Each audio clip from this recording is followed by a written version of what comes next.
dijimos, esto es un poco difícil porque son niños especiales con problemas de violación y de otras cosas. Darle un taller literario a estos muchachos, incentivar a la lectura es una tarea muy difícil. Pero mis compañeros, los que andaban conmigo, tuvieron la confianza y sabían que yo podía hacerlo muy bien.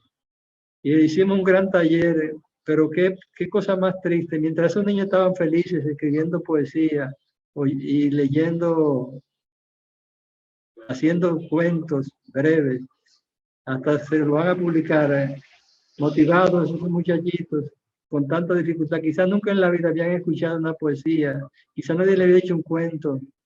Y en ese momento en que el CONANI de Monteplata estaba embargado de poesía, de literatura, de esperanza, en ese mismo momento en la capital, otros niños se escapaban de un hogar de niños de alto riesgo también y de violación. En la misma hora que yo daba ese taller en Monteplata, se escapaban unos niños en la capital, huyendo de la prisión por la metodología, quizá no se sabe por qué razón, pero qué contraste. Nosotros le estamos dando orientación, lo estamos poniendo a escribir, a soñar, a preguntar, a cantar, mientras otros niños, igual que ellos, huían de un hogar parecido en la capital. Es que No se contraste, escucha. qué contraste, pero la esperanza siempre se mantiene adelante. Es decir, que es necesario continuar esos talleres que ha iniciado el Ministerio de Cultura con la señora Ángela Hernández, directora del Libro y Y la Biblioteca Nacional que dirige Rafael Peralta Romero y que ha acogido con tanto entusiasmo este tipo de propuestas de incentivo a la lectura. También en las bibliotecas están estimulando, se están creando más bibliotecas, promoviéndolas de libros de la manera posible, porque hay muchas limitaciones presupuestarias en el país y cada vez más con ciclones y con otras cosas. Pero hay una voluntad, me parece, para incentivar a la lectura. Hay una voluntad que cada día crece más y muchas personas hay muchas personas que están haciendo un trabajo interesante y que se suman cada vez más a este proyecto de tener un país de personas alfabetizadas, de personas amantes de la lectura, amantes de los libros y de las bibliotecas. Yo creo que estamos en muy bien pie con Ángela Hernández, que ha sido una promotora siempre de las bibliotecas públicas, y sé que si está en sus manos la creación de eso, ella lo va a hacer, va a echar para adelante, va a empujar la rueda de las bibliotecas públicas en los barrios y en las comunidades más apartadas. Y la Biblioteca Nacional con Rafael Peralta Romero, que siempre hemos sido compañeros de lucha en el incentivo a la lectura. Siempre él, al igual que nosotros, íbamos a darle charlas gratis de incentivo a la lectura a los muchachos de diferentes centros educativos que lo pedían en la Biblioteca Nacional. Rafael Peralta, al igual que yo, hemos sido todos guerreros, siempre dispuestos a incentivar la lectura sin nada a cambio. Y, sí, y ahora, como viviendo en la Biblioteca Nacional, es un privilegio que nos permite hacer más cosas, aunque sea con más dificultades presupuestarias, pero se puede hacer algo siempre. Sí, porque siempre debemos, se dice que estamos de los peores países a nivel de lectoría, y es cierto, somos de los peores, pero no es cuestión de lamentarnos, sino de hacer políticas. Y se rieron del actual ministro cuando dijo que quería enseñar a los muchachos a leer y escribir, pero no debieron reírse, porque es verdad, eso es lo básico que hay que hacer, y es difícil de lograr, pero se puede. Un niño que lee a tiempo y escribe y la literatura lo incentiva a la creatividad, es un niño que tendrá sueños, es un niño que tendrá esperanzas, es un niño que se superará a nivel intelectual de una manera, porque la lectura es fundamental. Un niño que sabe leer es un niño que sabe crecer. Un niño que sabe soñar es un niño que sabe llegar más lejos. Así es, así es. Sí, tenemos que seguir enfatizando en eso, en que los niños lean con fluidez y con entusiasmo y con pensamiento también. No solo pasar la vista sobre las letras, sino que tengan una conciencia de lo leído, de que puedan hablar de lo que leen con propiedad. Sí, muy bien. Tú has sido un abanderado. Yo te conozco desde hace muchos años. Te he visto. ¿Cuántos años para tener una idea? ¿Cuántos años que me conoces? Te conozco en la batalla? desde hace muchos años te he visto yendo a las bibliotecas y a las escuelas y entusiasmando a los niños por la poesía. Y eso es muy importante porque ellos quedan impactados. Es increíble cuánto les gusta a los muchachos la poesía. No es verdad que no les gusta.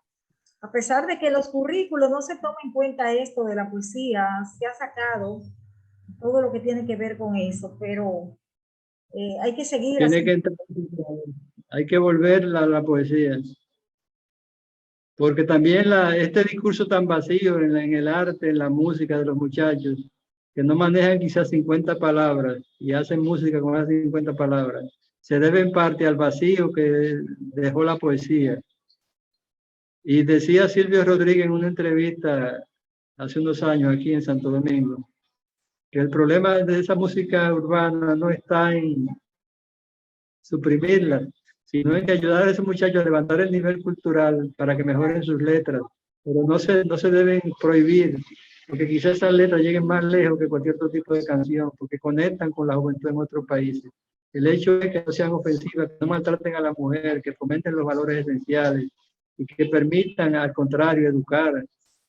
Porque en Puerto Rico yo veo que los raperos en las iglesias trabajan y cantan acorde con la fe.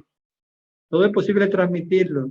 Y qué mejor ejemplo, volviendo a Martí, su revista fabulosa, La Edad de Oro, su poesía fabulosa. Martí es la literatura viva, Martí es un gran ejemplo. Yo creo que hay dos grandes vías del conocimiento, del estímulo a la lectura, que son José Martí y la inmensa Salomé Ureña, de la mano de Eugenio María de Hostos, que hicieron crecer nuestra educación y cuántas grandes maestras y maestros salieron de esa hoguera de luz, porque eso es lo que hace falta, elevar el nivel de nuestros maestros. Nuestros maestros, yo recuerdo cuando se formó la Olimpiada de Lectura, yo era el único que no era del Ministerio de Educación, y la ministra quería que se creara ese mismo año el concurso de incentivos de la Olimpiada de la Lectura, y casi estaban opuestos todos, y la ministra quería que se hiciera ese año, y yo me paré y me enfrenté a muchos de esos burócratas que estaban opuestos para que se pudieran iniciar las Olimpiadas de la Lectura, que han seguido dándose, me parece. No tengo muchas noticias de eso. Pero lo importante es crear espacios para que los jóvenes, para que los niños, y hay que empezar con los niños. Hay que leer textos como La Rosa Blanca y otros que son válidos y que llegan y que cautivan a cualquier niño en cualquier país del mundo. Sí, porque es que Martí era un gran maestro, un gran maestro. Las cartas que él le hace a María Mantilla, la niña de allá, de New York, son... La niña, su hija. Dicen que no. Bueno, es su rostro Bueno, es su hay... hija en el afecto, pero porque no está demostrado eso. Pero Bueno, ciertamente es todo un padre. no era un santo, era Amor un más hombre de carne profundo, y hueso. ¿eh? El amor más Era profundo un hombre de carne y hueso. que le puede dedicar a una hija. Y por ejemplo, cuando él le dice a ella que use el Atlas, que vaya al Atlas para saber dónde él se encuentra, que esté en Cabo Haitiano, y que busque la palabra. Fabuloso. Y es toda una guía, una introducción al conocimiento que le hace. Y el Y amor el Ismaelillo de... es un gran libro. El Ismaelillo, el libro de poesía. Sí, también.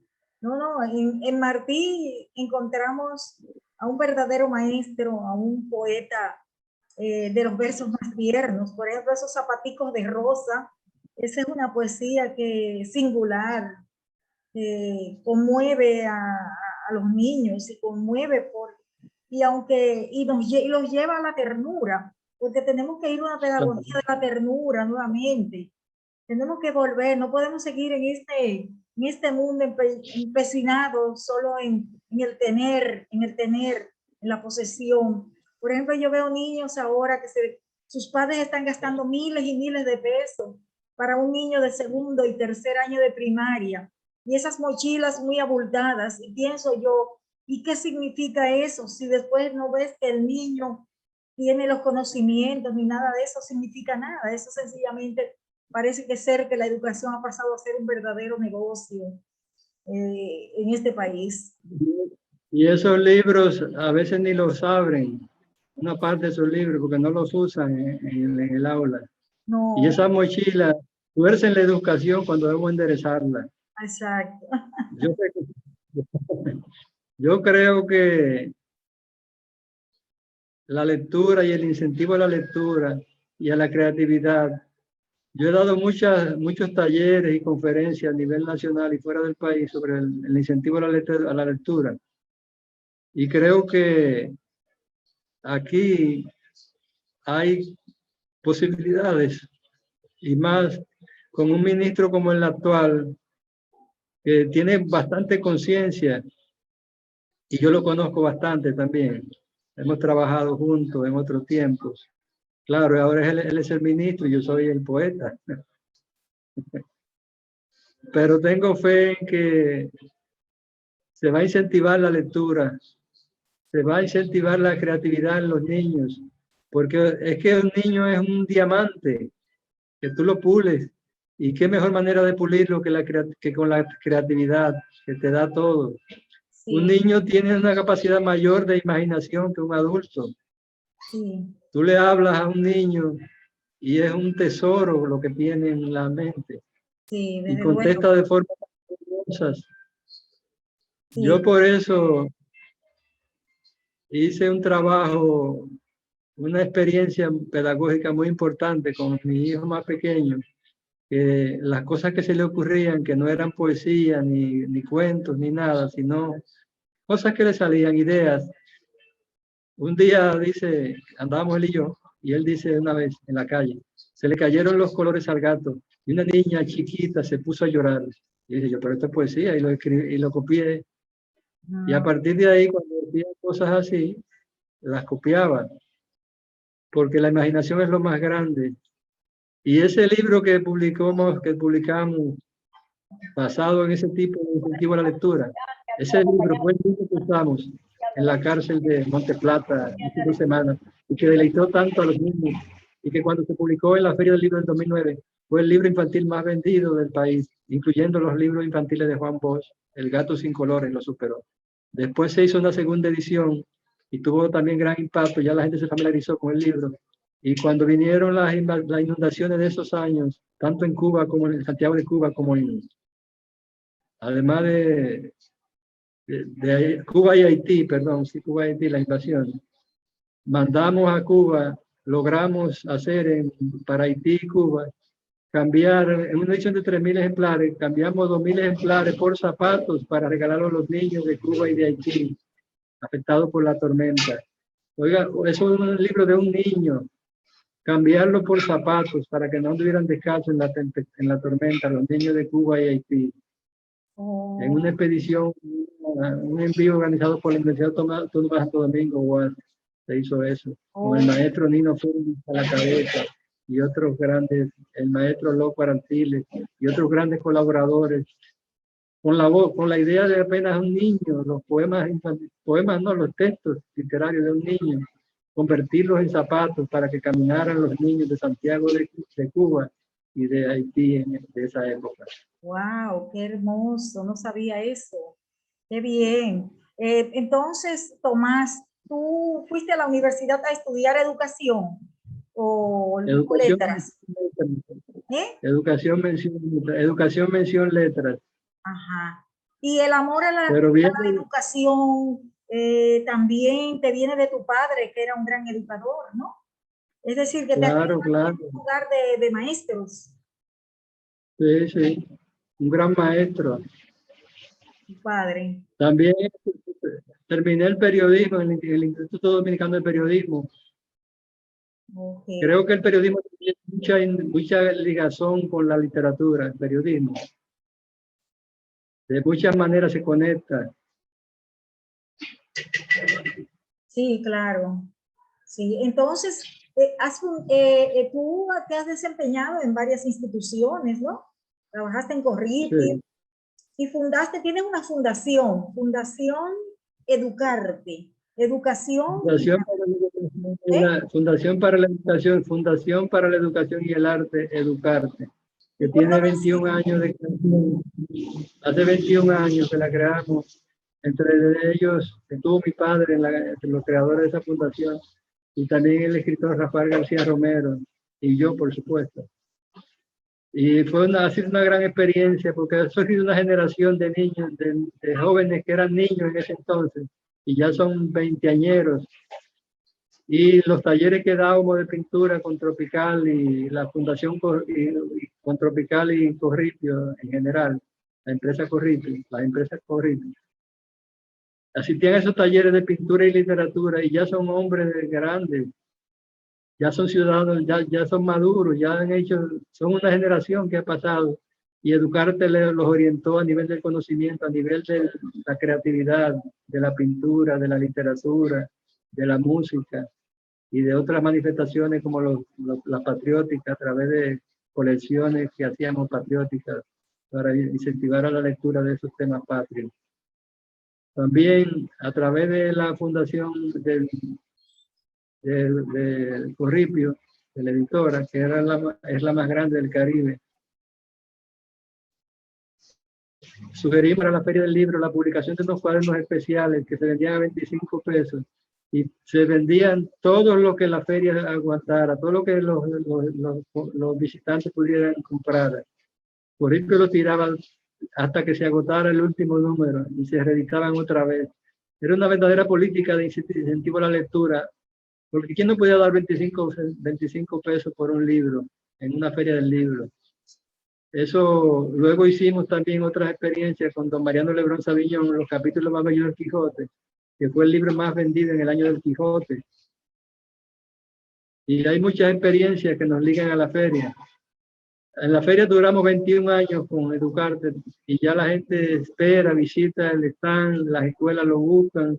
Hasta la tarea escolar se podía hacer en el stand de Educarte en la pared. Le daba tanto problema a esos muchachos venir de la frontera aquí, no se puede hacer una tarea porque no aparece la información. Educarte se las ponía ahí gratis. Y además también inventamos, como lo que se vendiera el matatiempo, inventamos el ganatiempo, que era una respuesta de alto nivel cultural y aplatanada, para que los estudiantes pudieran hacer sus tareas escolares y hacer matatiempo, pero con nivel.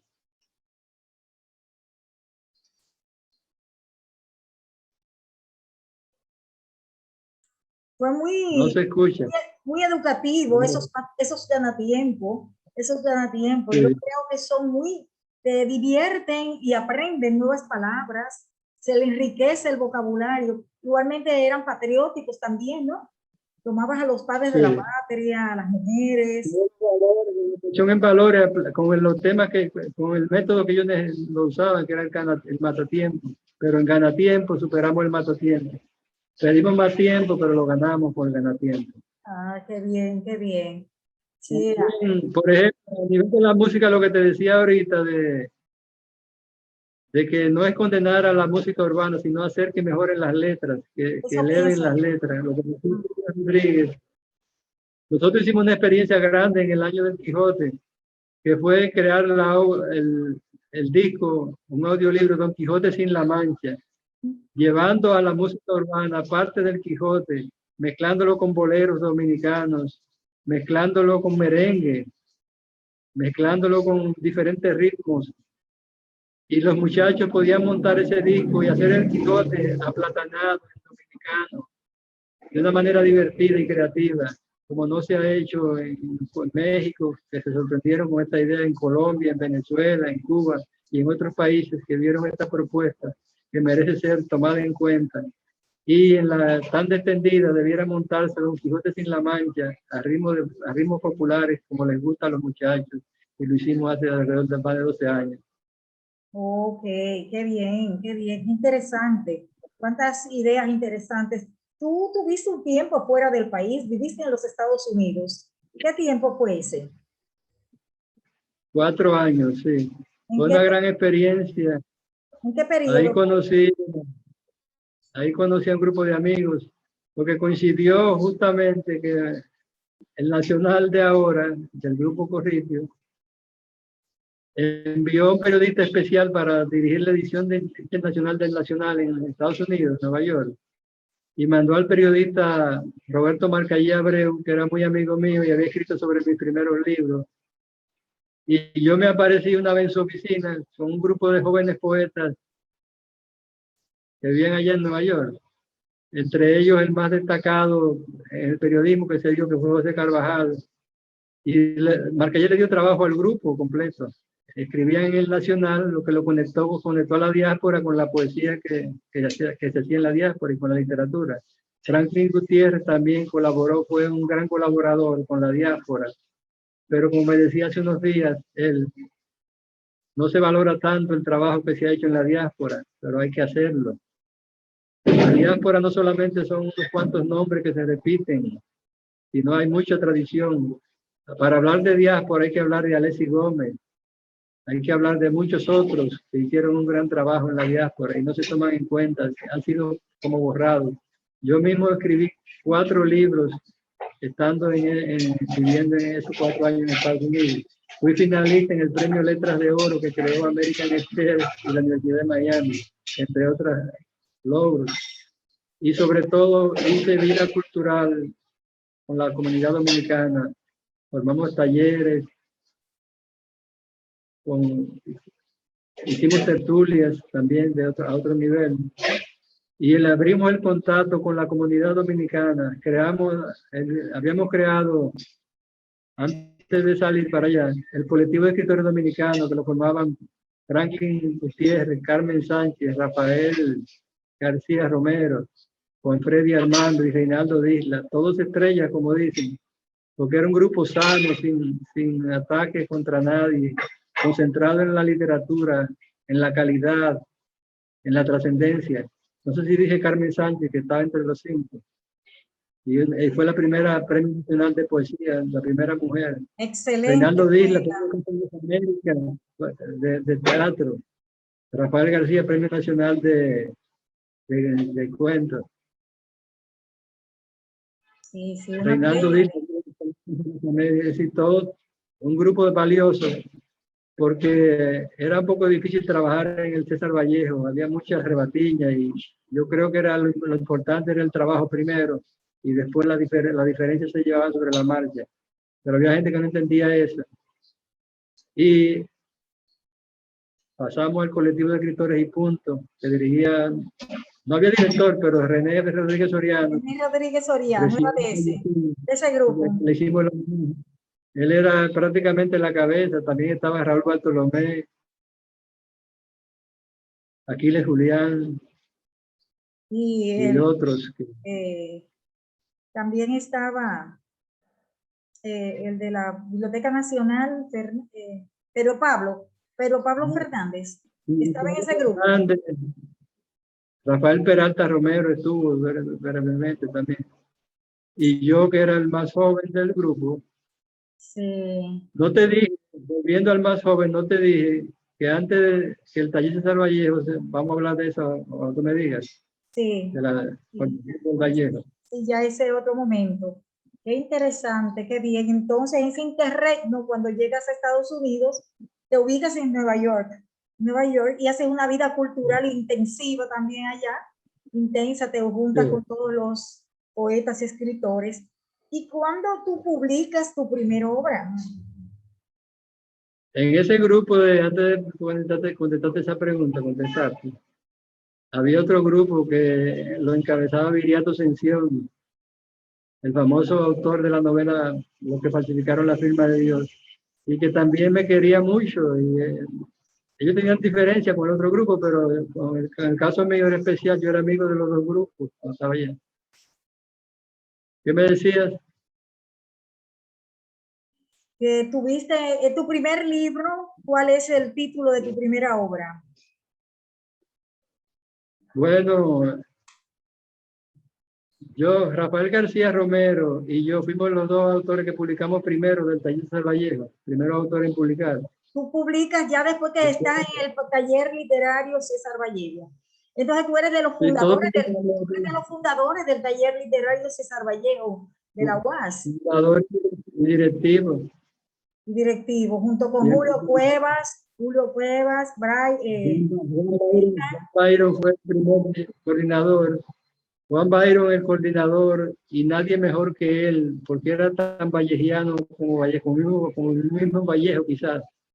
Adoraba a Vallejo, lo citaba de memoria de una manera brillante y conocía al dedillo la obra de Vallejo.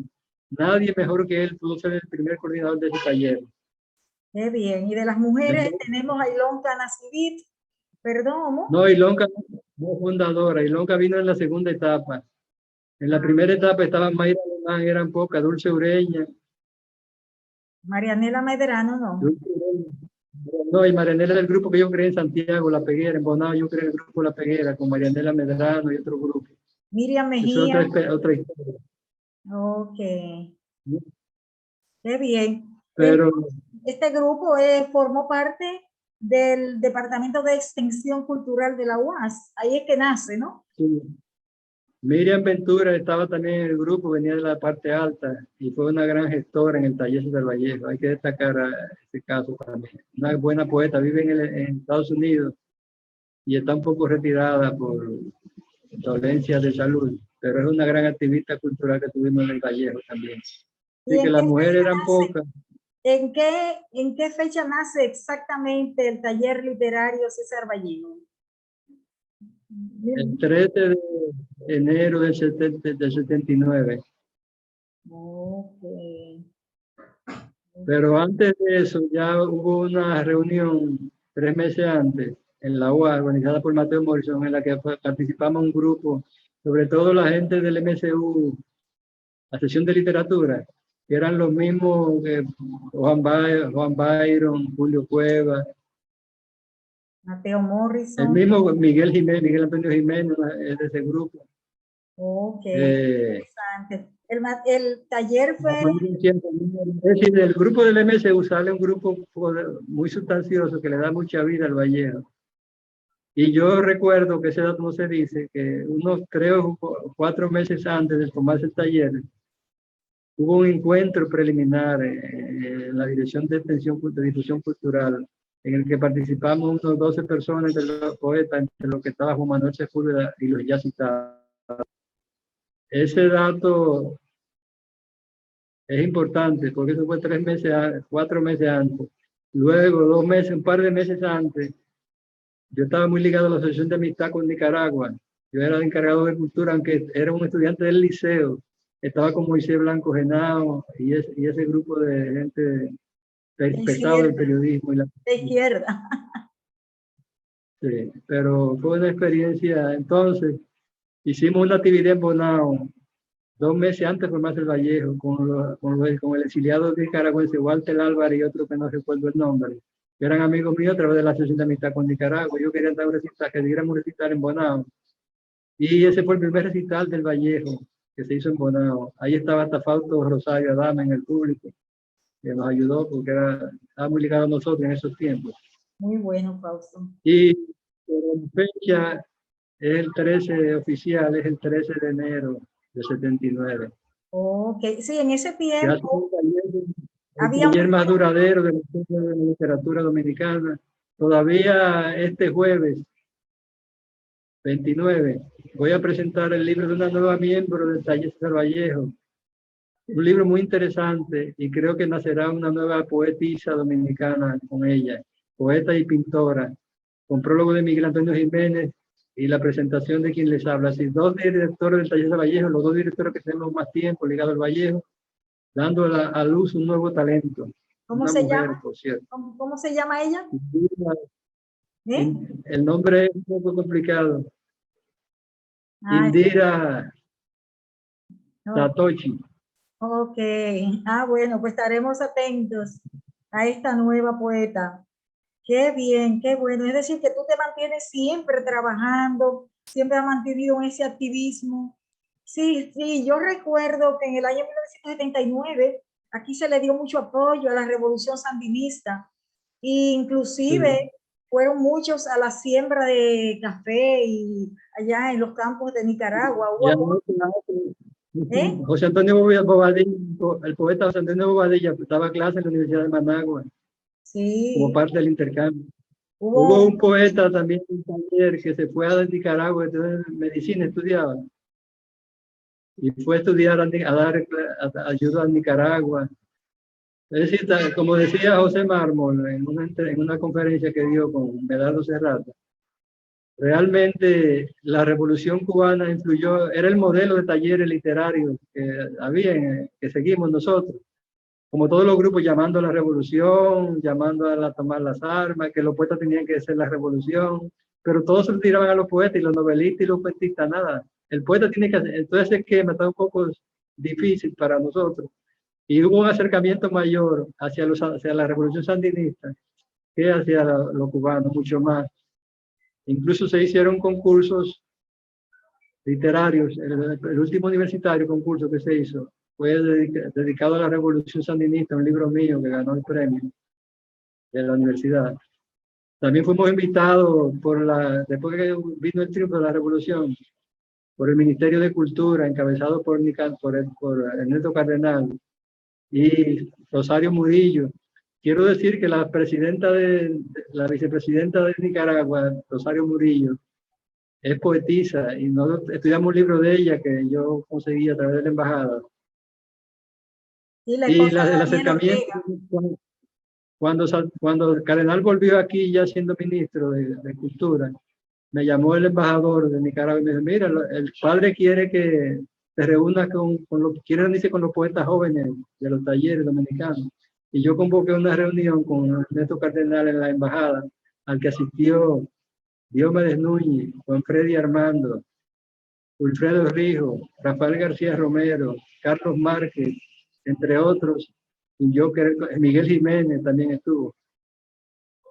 Y Cardenal se fue muy satisfecho de ese encuentro y nos explicó cómo estaba la situación real de la literatura. Pero yo me di cuenta que no era gran cosa lo que se estaba moviendo, porque en el levantamiento de material no encontraron tantas cosas, porque Nicaragua venía de una época muy difícil, con la tiranía de Somoza, que fue enfrentada muy bien a través de la poesía de Manuel de Gioconda Belli hizo un buen trabajo. Hay que recordar que la poesía de Nicaragua es una de las más grandes de Hispanoamérica. Sí, Rubén Darío. Y vino una invitación que nos hicieron los nicaragüenses, al doctor Villegas, que era presidente de la Unión de Escritores, Antonio Fernández Spencer, Mateo Morrison y yo. Dije el nombre de Víctor Villegas. Sí.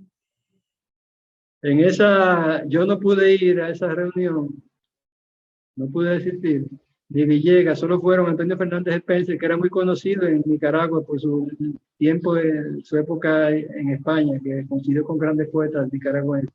Y ellos aclamaron a este poeta nuestro tan querido que acaba de cumplir 100 años de su natalicio, Antonio Fernández Spencer. Solo fueron a Nicaragua ese viaje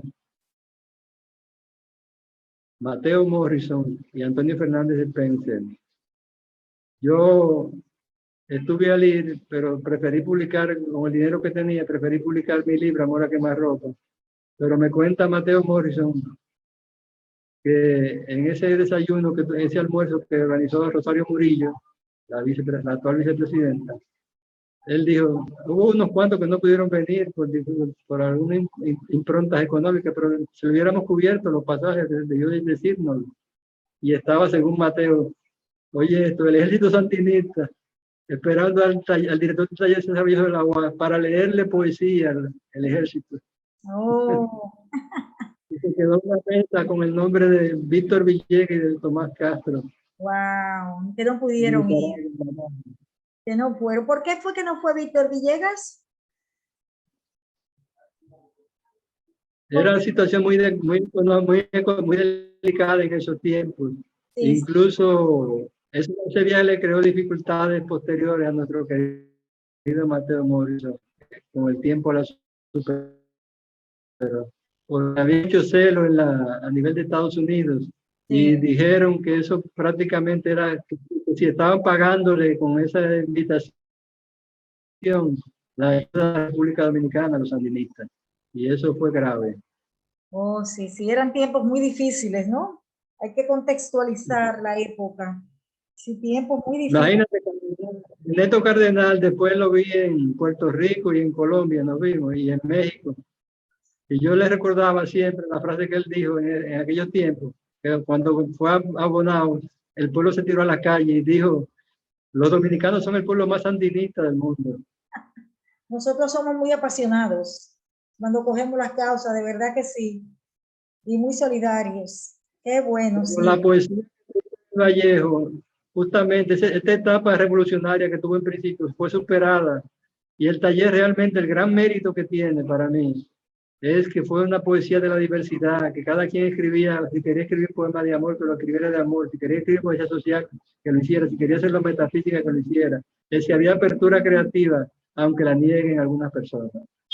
Ok, era muy democrático. Qué bien, excelente. Zapata siempre me decía, César Zapata, democratizaste tanto el taller que lo dañaste casi. Sí, es como los que educan en la libertad, como dice Paulo Freire. Muchas veces educar en la Claro. libertad tiene unos riesgos muy, muy fuertes, pero son preferibles a la educación represiva, a la educación carcelaria, de atrapar las mentes en ideas y conceptos preconcebidos y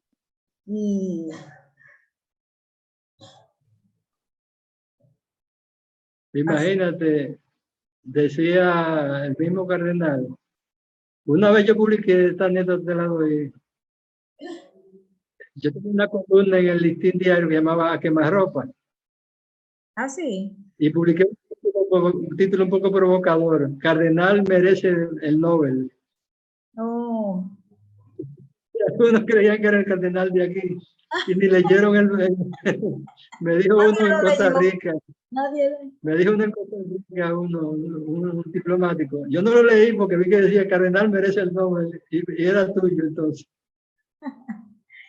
Oh, sí, sí, sí, que, sí, porque tú tienes esas facilidades de jugar con el lenguaje y de hacer esas transposiciones y esos rejuegos que son muy simpáticos, humorísticos, de ese rejuego lingüístico que tú haces.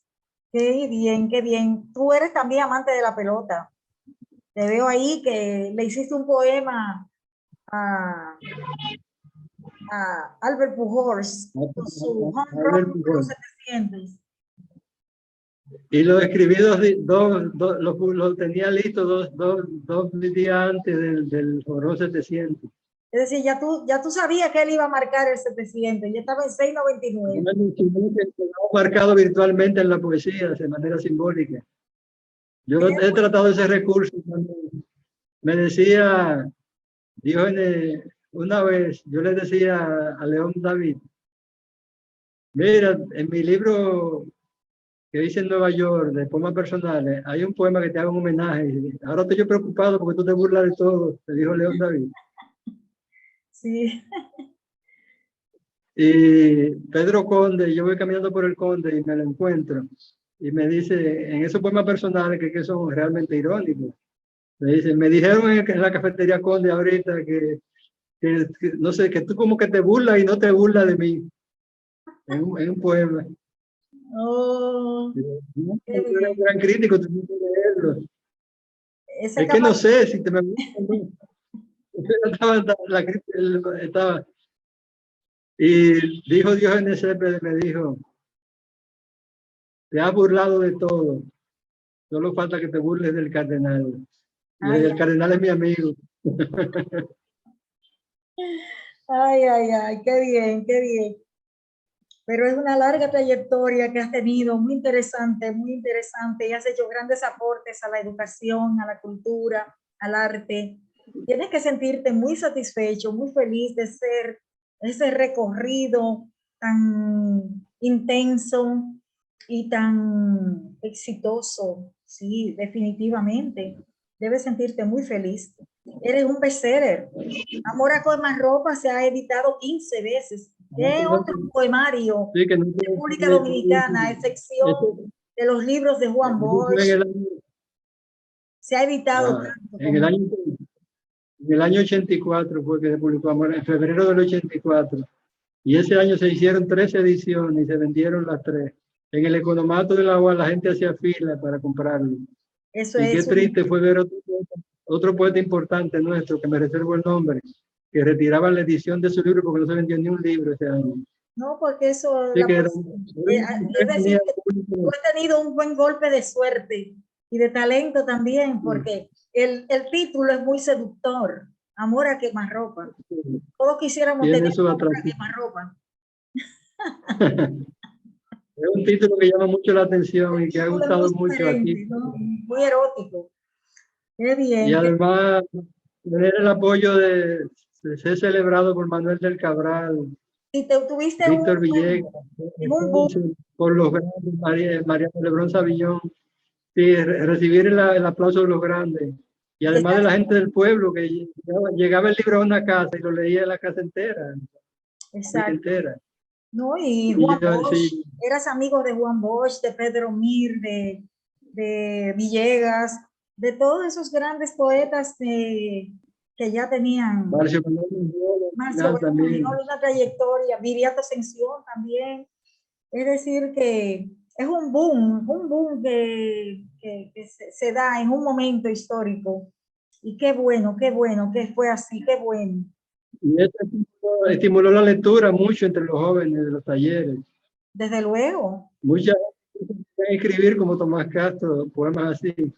Sí. Manuel del Cabral, por ejemplo, me decía, sentado en la cafetería Conde, cuando antes de yo publicar el libro, Amor a quemarropa, el poema que abre el libro, el famoso Concierto a Puerta Cerrada, fue publicado en el periódico El Caribe y eso fue un boom, la gente opinando, los intelectuales afuera de aquí. Y me dice Manuel del Cabral, cuando yo estaba leyendo ese concierto a puerta cerrada, yo no quería llegar al final, porque los grandes como Neruda y yo nos caemos al final y no te caíste. Y cogí el poema y me fui para Argentina a mostrarle a los argentinos, a los jóvenes argentinos, cómo está escribiendo la juventud dominicana poesía. Oh, Un hombre que no hablaba de él. Manuel solo era Manuel y no alcanzaba para él. Oh, Dios. Es mucho pero lo que yo le tengo conversar nosotros, Tomás, pero no quisiera que pensaras. A la obra de Manuel del Cabral, le tengo un gran aprecio a la obra de Manuel del Cabral. Incluso su último libro, la antología que se hizo, fui yo que la hice. Sí. A través de Educarte, por cierto.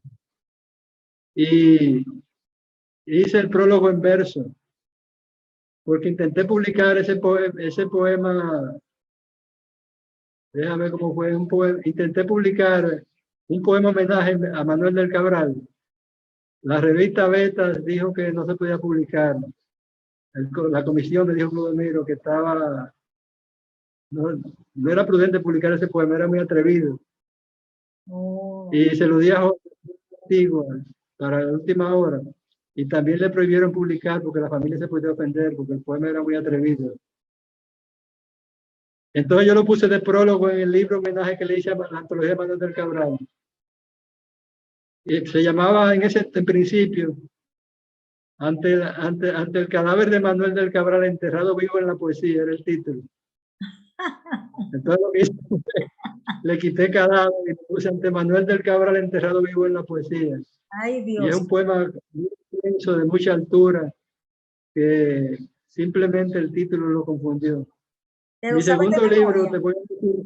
¿Te lo sabes de memoria ese poema? No, es muy largo, después te lo haremos llegar. No quiero cansarte, Tomás. Creo que es mucho lo que podemos conversar. Quizá esta es una primera aproximación a tu vida, a conocerte más de cerca. Y como decía el gran psicólogo norteamericano Eric Fromm, que solo se ama lo que se conoce, que conociéndonos logramos apreciarnos más y valorar más tu obra, tu vida. Sí, qué bien. Le voy a decir algo del segundo libro, porque la gente solo habla de Amor a quemarropa.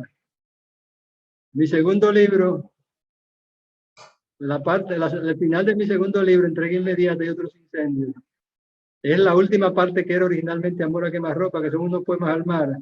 y que yo tuve la visión de no hacerlo más largo de la cuenta, porque los 20 poemas de amor son un libro corto.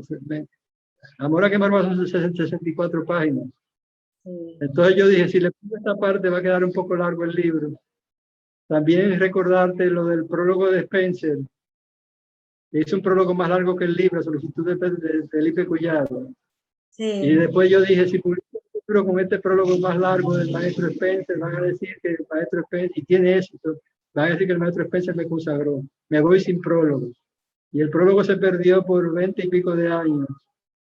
El Archivo General va a publicar, con motivo centenario de Spencer, una serie de más de 10 libros inéditos que consiguió negociar con la viuda a través de Cándido Gerón. Y creo que en noviembre se va a publicar los ensayos en la feria de historia que hace el Archivo General de la Nación.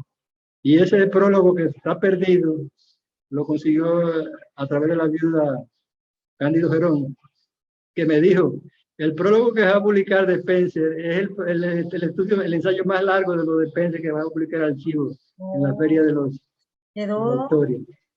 lo Entonces, sí, conmocionaste, lo publicó. conmocionaste, entró en un éxtasis increíble con tu libro, Amor a quemarropa. Me dijo, y debiera seguir escribiendo más, pero también recuerdo la anécdota de ese poema, el que abre el libro, el concierto a puerta cerrada, que Spencer decía, se precisa, en una parte del poema, yo decía, se precisa un bautizo de maestro para tocarte sin desafinar. Ajá. Decía yo originalmente bautizo.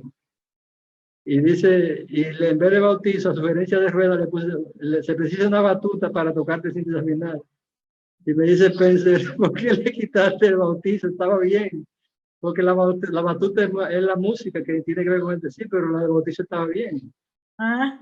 Entonces imagínate a qué nivel de opinión llegó ese texto a colarse alguno. Y ese Sí. poema de la segunda mitad del siglo XX en Dominicana quizás sea el más popular como poesía de amor del país. Y Sí. miles de personas ahí se lo saben. Tiene 5 versiones musicales, hasta una sinfónica, una versión sinfónica. Y es un poema que la gente, desde que se publicó en el Caribe, en el suplemento que dirige Mario García, que me publicaba casi toda la semana esos poemas amorosos, entre ella y Rueda, yo publiqué casi el libro entero. Oh. Es decir, tenía una apertura en el espacio muy grande, porque la gente se identificó. Entonces, ese segundo libro, Entrega Inmediata, me dijo Cándido Gerón, pero en vez de repetir una segunda edición, publica otro libro nuevo. Y yo, no, publiqué 3 veces Amor a quemarropa, en la 4ª edición creo que fue, apareció Entrega Inmediata, porque el primer año fue 3 ediciones de Amor a quemarropa solo. Ah, bueno. Entonces, con Amor a quemarropa yo no tenía que vender ni un ejemplar en el gobierno, porque el libro se vendía solo. Pero me dice alguien, pero vea a Fomento. ¿Cómo que llamaba la institución más grande del país, del Fomento Estado? industrial. Fomento. No, no era Fomento.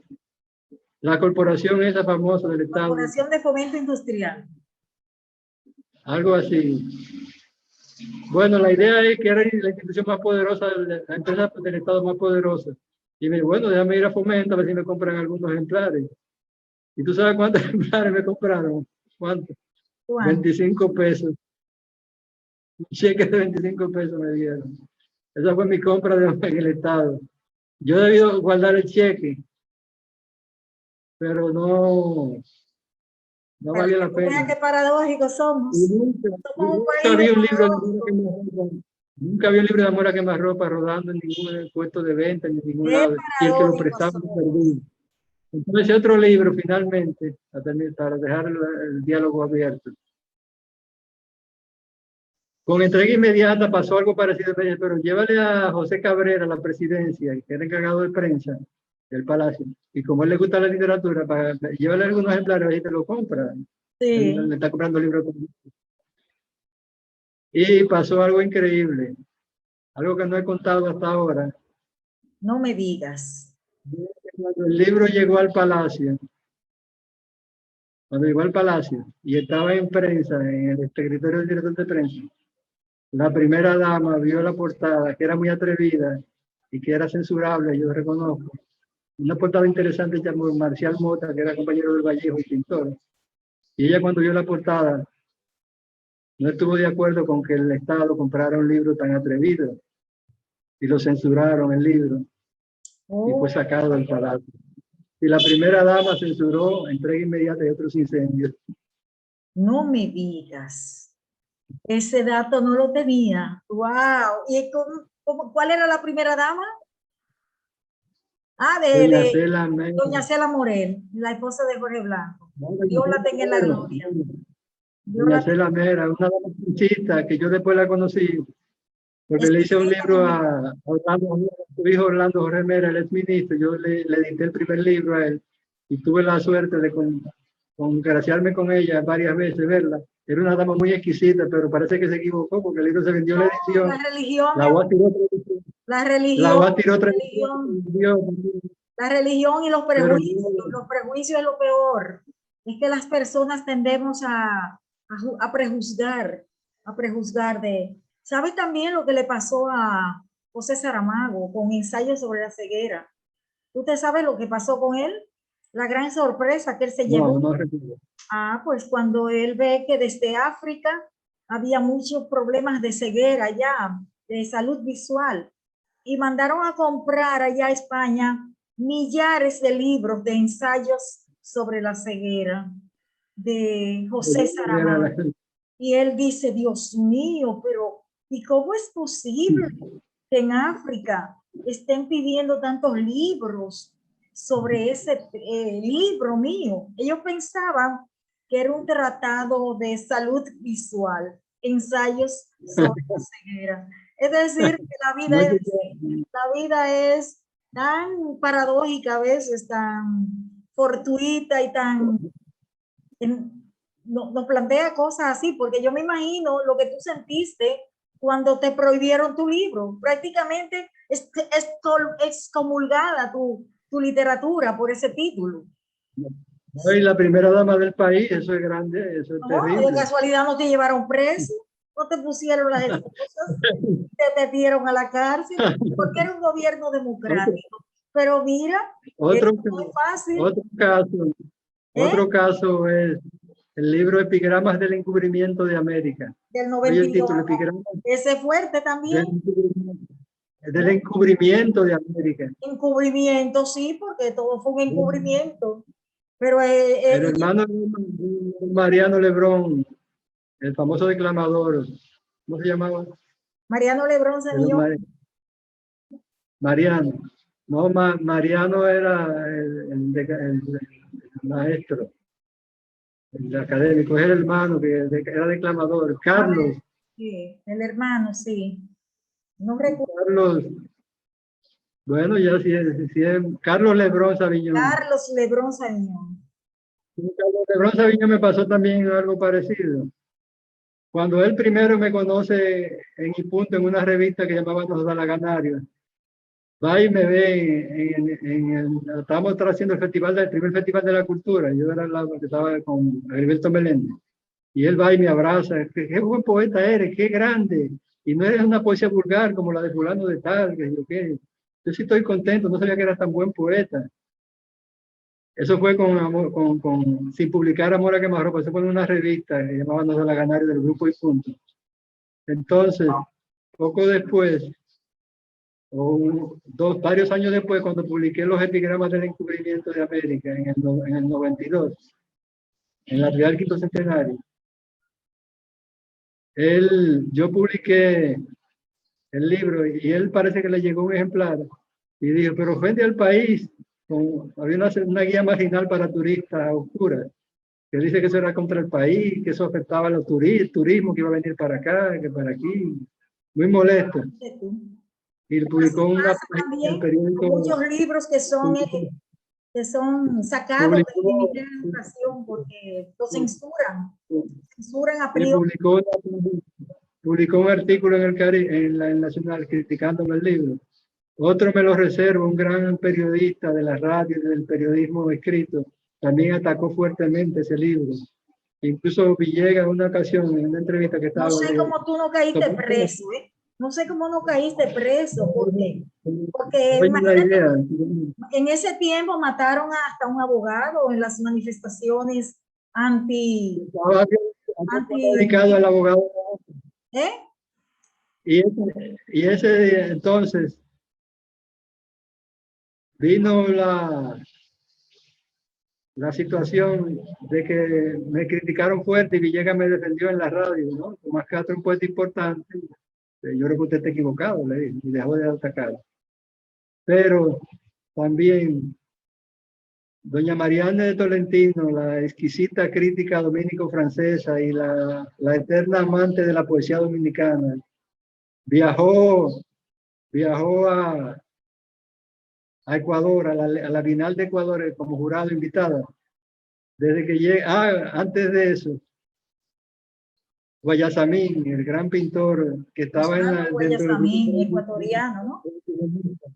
Sí, estaba en una defensa sobre los indios, tenía en contra de los españoles, En contra de los muy españoles. fuerte.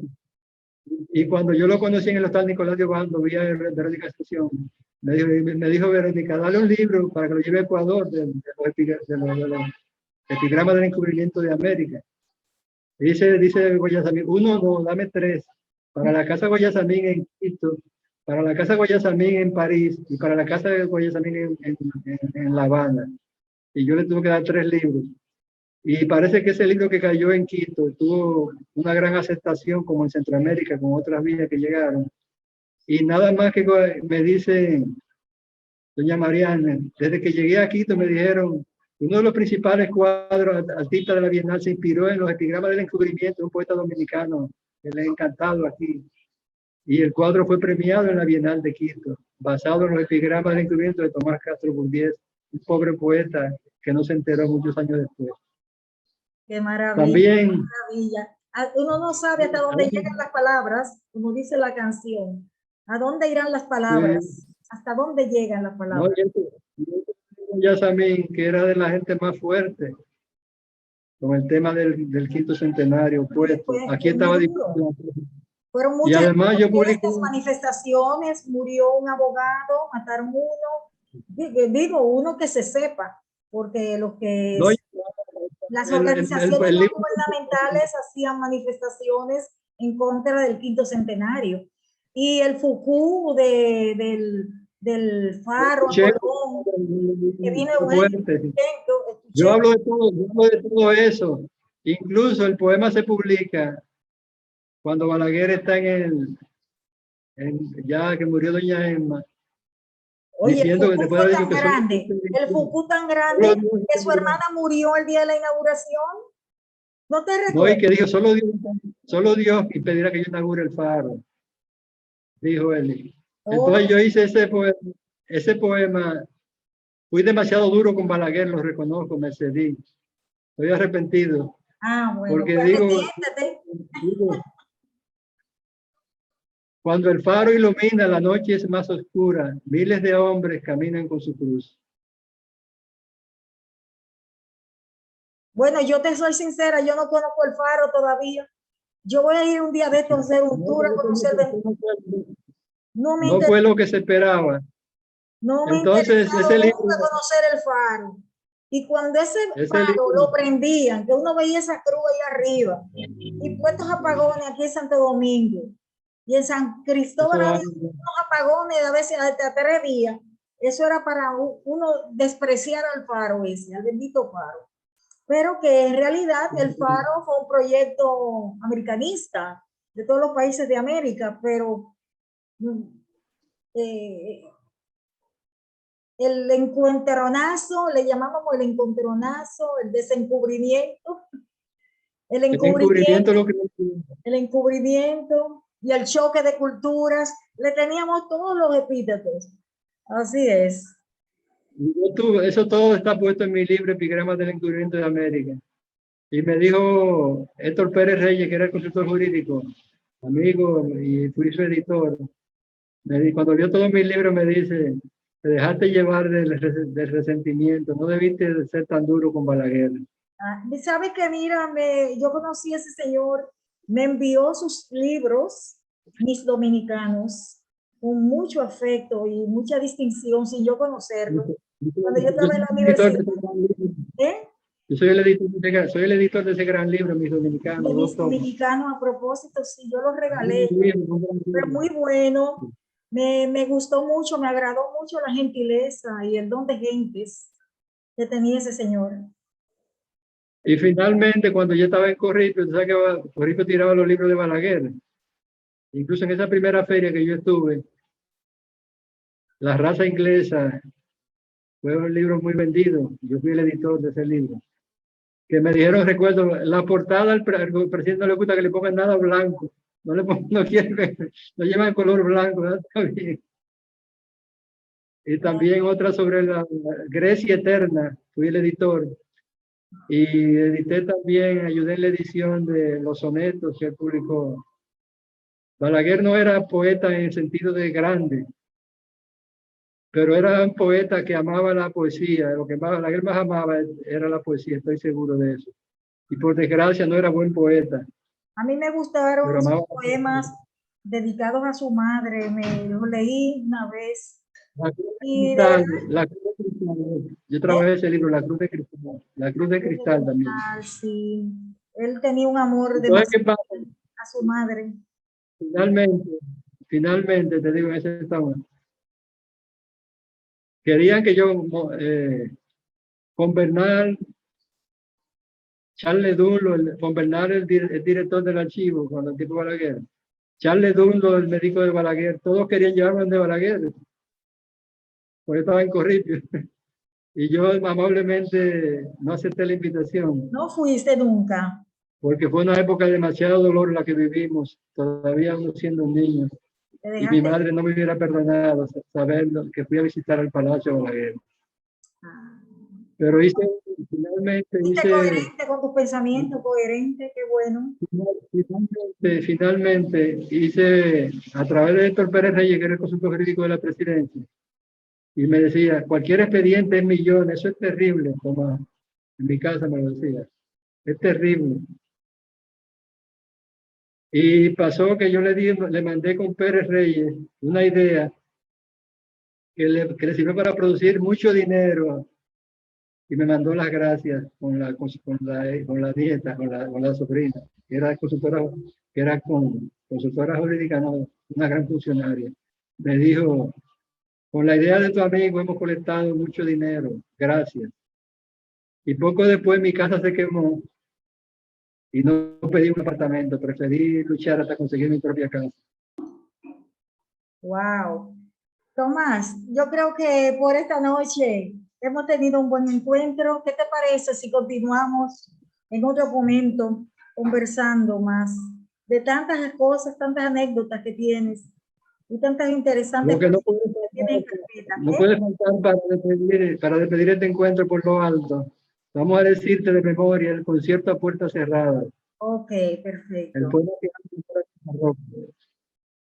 con estas manos hechas para ti, quiero uno a uno tocar los instrumentos de tu cuerpo. Al palparte me salen tonos, partituras, música en fin de todas partes. Se precisa un golpe de batuta para tocarte sin desafinar. Estás llena de violines, en ti los pájaros ensayan sus últimas canciones. En ti debuta la más alta fidelidad que termina entre mis dedos haciéndote fraterna. Amo tus instrumentos cuando me inundas de sonidos, cuando tu cuerpo me nombra el músico más grande. Que nadie se sienta herido, ni Bach, ni Beethoven, ni los trompetistas del juicio final. Eres un concierto que solo yo puedo tocar.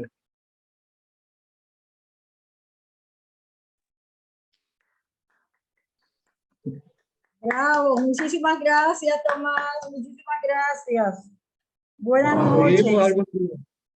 Hasta la victoria, Onajayo.